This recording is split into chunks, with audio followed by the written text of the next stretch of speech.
Good morning everyone, I am John Aaron Pascual and I am the next reporter. Written tests and activities for grade 4 to 6. Written tests are mostly for evaluating information-based learning outcomes. Test questions may be open-ended, requiring an answer in the form of an essay or a short statement in the student's own words. Test questions that reduce marking time may be short answer, true or false, or multiple choice. Ang mga written test ay ginagamit para sukatin kung gaano karami ang natutunan ng isang estudyante. May mga tanong na sinasagot ng mahabang sagot gaya ng essay.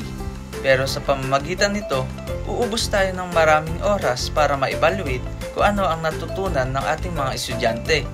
Kaya kailangan alam natin kung ano ang mga quiz na maaari nating ibigay sa kanila, kagaya ng tama o mali o may pamimilian. In developing a written test, you must consider what to use. You must ensure that it fits within your overall evaluation plan. You must also ensure that it measures the desired learning outcomes for your course. Kapag gumagawa daw tayo ng quiz, suriin natin mabuti kung akma ito sa ating mga tinuro. Upang sa ganon, pagkayari nila mag-quiz, malaman natin kung saan sila hirap sa ating mga tanong. At sa pamamagitan nito, maaari natin itong balikan at magiging epektibo ang ating evaluasyon dahil nasukat natin ang kanilang kaalaman. Dito naman tayo sa selected response type of test. Isa itong uri ng pagsusulit kung saan pipili ang estudyante ng tamang sagot.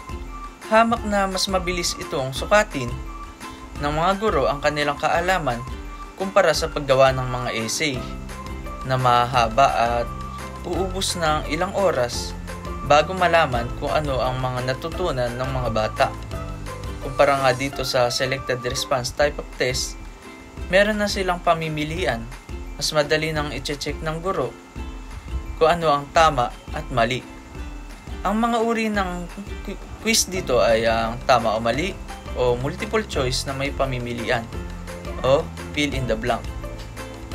First is multiple choice questions.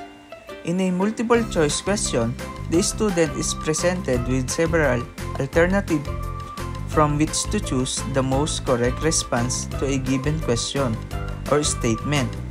Ang multiple choice question ay napaka-familiar na sa atin dahil ito ang pinakamabilis sagutan dahil may pamimilian. Ang nagbibigay kalituan sa mga estudyante dito ay ang pagiging magkakasing hulugan o hindi nagkakalayo ng kahulugan ang mga pamimilian. Kadalasan sa mga pamimilian dito ay 4. Halimbawa, ang tanong ay tungkol sa bayani. Ang 4 na pamimilian dito ay tungkol lang din sa bayani. Isa lang doon ang tamang sagot. Hindi naman pwedeng tungkol sa hayop ang 3 pamimilian at isa lang ang bayani. Masyado magiging halata o obvious ang tamang sagot para sa mga bata. Next is completion or fill in the blank. This form requires the student to insert the correct word, phrase, number, or symbol into an incomplete sentence. These are more difficult for student to understand.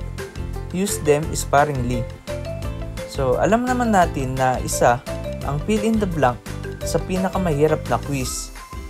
Dahil kung hindi ka nakapag-review dito at isa lang ang tamang sagot at hindi mo pa ito naisulat, ay sigurado na mamamali ka dito. Dahil ang fill in the blank ay walang pamimilian. Dito mapapaisip ang isang bata kung ano nga ba ang tamang sagot at mas mapapalalim ang kanyang pag-iisip. Pero sa isang guro, madali itong checkan o itama dahil isa lang ang tamang sagot dito. Next is identification. Identification. In this form, the student must supply answers for a given list of words, phrases, numbers, or symbols. This reduces the amount of reading by grouping several items.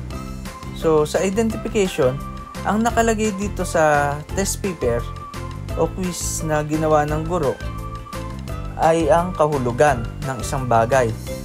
At sa taas ng mga number na iyon, merong isang kahon doon ng mga sagot. At pipili ang bata doon ng tama para panglagay sa mga kahulugan. Mas madali ito kaysa sa fill in the blank dahil maaaring pag nabasa ng bata ang sagot sa taas sa loob ng kahon ay maaaring maalala niya na yun ang sagot sa nabasa niyang kahulugan. At hanggang dito na lang po ang aking report. Maraming salamat po sa panonood.